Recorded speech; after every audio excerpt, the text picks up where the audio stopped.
Сайн байцгаана уу? Чит маань янж байна. За та бүхэнд өнөөдрийн амглан айлтгая. Би Истер номоос уншихаар бэлдсэн байна.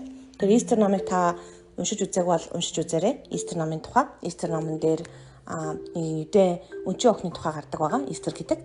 Тэр үнэхээр ах Мордехайтайгаа амьдардаг бөгөөд хааны хатан болдог тухай гардаг байгаа. Тэгээд үнэхээр бас нэг Хамаан гэдэг дайсантай. Тэр нь болохоор идөөждөг үзээддэг бөгөөд бүхэл бүтэн ард олныг нь алж устгахыг гэсэн тийм төлөвлөгөө гаргаад тэрэндээ баг амжилтандаа хүрж байсан үе.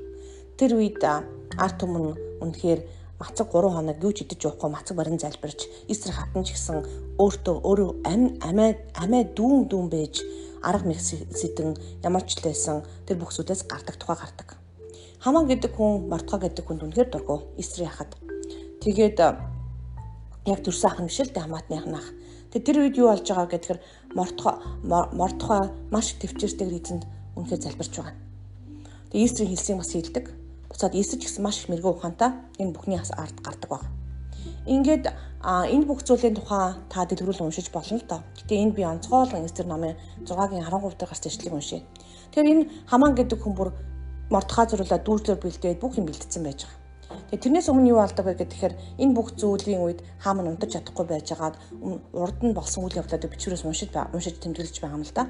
Тэгж яагаад Мордехай өөрийг наварсан тухай гардаг. Тэг энэ хүний чинь би шагнаагүй байж тээ. Яагаад энэ хүнийг шагнаагүй байдаг вүлээ гэж хэлж байгаа. Ингээд Хамааныг дуудаж авчаад энэ хүн тэр одоо өөрт чинь сайн зүйл хийсэн хүнийг яаж шагнах вэ гэсэн чинь өөрийнхөө гэж бодоод л хамаг байдаг юм а хэлж байгаа юм л да.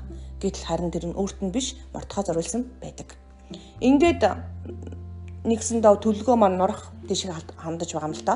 Ягаад гэвэл өөрийг нь авсан хүнийг алах болж хурж ханыг. Ингээд юу болсон бэ гэхээр их нэртэй очиод бүх болсон явдлыг ярьж байгаа юм.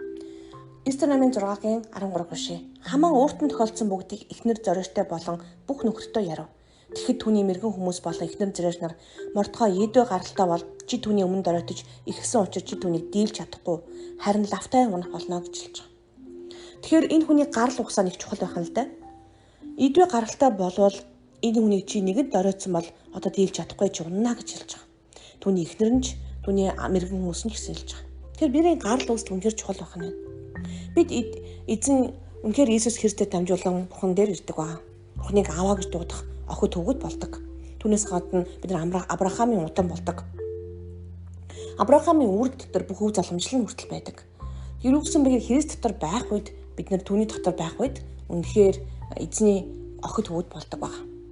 Тэгэхээр энэ тохиолдолд юу гэхээр бидний удам бол бид нэр идэ биш ч гэсэн бидний эзний хүмүүс болдог. Энэ үед таны өмнө таныг хавчиж байгаа, таныг зовоож байгаа энэ бүх зүйлтэй эзэн таны дайсны эсрэг өрөө тулалддаг байж байгаа. Тэгээд нэгэн дөрөдч тэр хүмүүс дөрөдч гэсэн бол лавтаа унах болно гэж хэлж байгаа. Тэгээд таныг магадгүй та хавчигдаж, та магадгүй доромжлуулж, та магадгүй таныг одоо өндөр албан тушаалтай Хамаан гэдэг хүн тийм өндөр албан тушаалтай хүн таныг хавчиж байгаа гэж бодъё. Тэгэх юм бол аюултай үедээ таныг шоронд оруулж чадна, таныг янз янзаар хийх боломжтой, таныг ажлаас нь халах боломжтой, юу ч хийж магадгүй. Юу ч болох боломжтой байсан гэсэн лавтая тэр хүний үйл ажиллагаа унах болно гэж хэлсэн байна.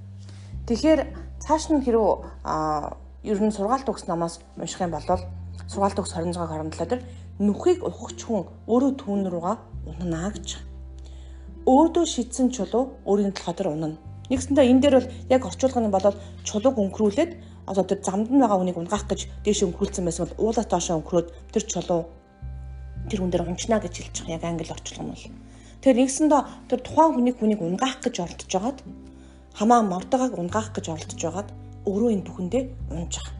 Өөрөө тэр нөгөө Мордехайд бэлдсэн дүүлэх зүртэй өөрөө өхөө зогсохгүй үр хүүхдүүдээ хүртэл алдаж байгаа. Тэр хин нэгэнд бас муу санаж унгаах гэж оролдох нь зөвхөн зүйл ерөөсөө биш. Харин таныг унгаах гэж хавчиж байгаа үед харин та яг Мордехай шиг Истер шиг эзний өмнө бат зогсож мэрэгэн ухаан бас эзнээс гуугаарай гэж хүсэж байна.